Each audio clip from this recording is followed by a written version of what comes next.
life of Christianity.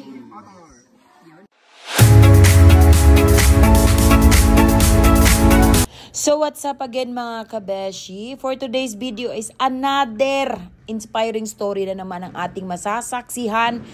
No other than Christine Autor, no? Isang guro dito sa Lake Cebu. So stay tuned. Tag-as in guys. Talagang wow. Talagang wala akong bang masabo dito kundi wow talaga. Mabuhay ang mga guro, mabuhay ka, Christine. So ito yung binabaybay niya everyday.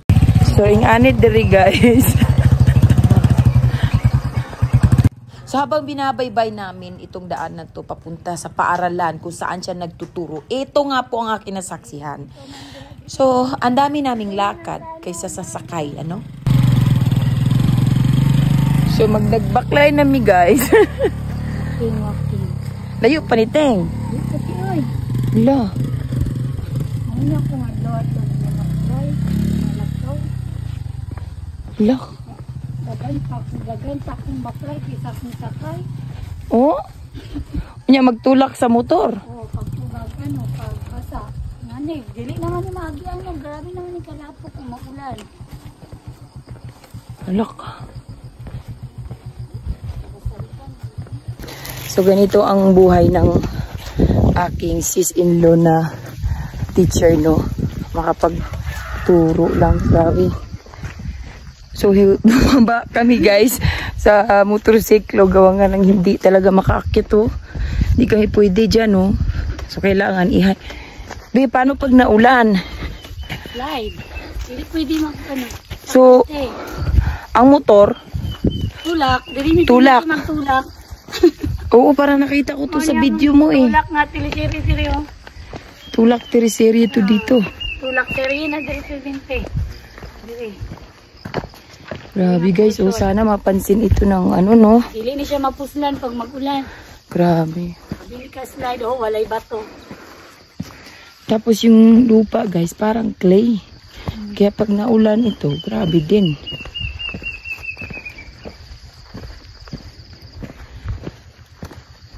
Sa wakas, nakapag-hike din tayo mga kabeshi. Hike is life. So, yan. Sakay ulit. And of course, kung may sakay, may lakad ulit, no? Kasi ang grabe ang daan, guys. Promise. So, everyday to, te. Ganito. Ote. Hanggang Friday. Hanggang Friday.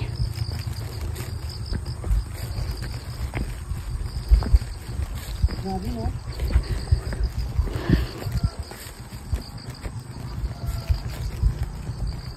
Kasi kung maganda lang ang ano, ang kalsada, okay sana, no? So you get it Everyday. every day. Diba yan si ma'am, oh. Walking. Walking everyday. Makapagturo lang. Malapit na tayo mga kabeshi sa school. So dito nga ay naglakad na kami patungo sa school mga kabeshi, no, kasama ang aking mga kapatid. Ayan. So narating nga namin ng safety yung school nila dito, no, mga kabeshi. Good morning, visitors! Good morning, visitors! It's nice to see everyone! Good morning, Ano, so dito, ibalik natin, kailangan ng blackboard. Kailangan natin mag-donate din ng blackboard. So dito nga ay nagbigay kami ng kaunting biyaya, no? So nag-prepare kami ng kanilang pagkain. Break time nila ito. So naganda kami dyan ng arroz caldo na may manok. So napaka-special na sa kanila yan mga kabeshi. At the same time tinapay, no? So grabe, sa mga kabataan dyan, no? Tignan ninyo ito. Napakaswerte nung ibang kabataan na hindi nararanasan yung ganitong buhay. No, ito yung mga batang tibuli. Mostly 80% dito ay tibuli. So sa kagustuhan nilang mag-aral, no, gusto nilang matuto. So binabaybay nila din itong napakabukid na school, no. Minsan yung iba daw dito nung na-interview ko si Ma'am Christine Autor. Minsan yung iba dito wala talagang baon. Kaya lang guys, sa next vlog ko po, na yung kami ng pagbablog na to, is ibibili natin ng blackboard, no? Kasi ito yung wala sa kanila. And of course, magbibigay tayo ng mga tsinelas dito. Tsinelas. How's the experience, Bessie? Ha? Next time we'll prepare na tayo. Napaka amazing yung nakakapag-share ka sa konting bagay. Nakaka-overwhelm. Kaya napakasarap ng ibang bata. Sobra. So, ayan. Bessie, anong ginagawa mo dyan? Tulungan natin sila para mabilis tayo. Tapos na ito, no? Oh, At yun nga mga kabesi, just to let you know, ang Tibuli ay isa sa mga talagang magaling magbudot. So, bago kami naghiwa-hiwalay, nagbudot muna kami dito.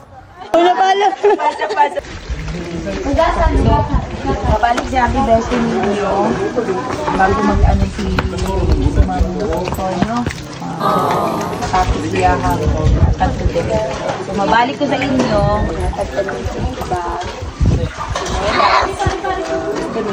Yes! Pero nabusog ka mo? Yes! So, mauli na ka mo? Yes! Sama sa piling yung kaya tito. Thank you! Amping mo ha? Amping, bye-bye! Bye-bye!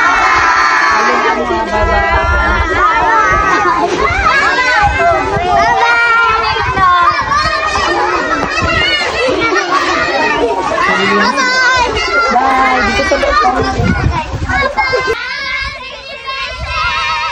Yeah, thank you so much. Amping mo ha.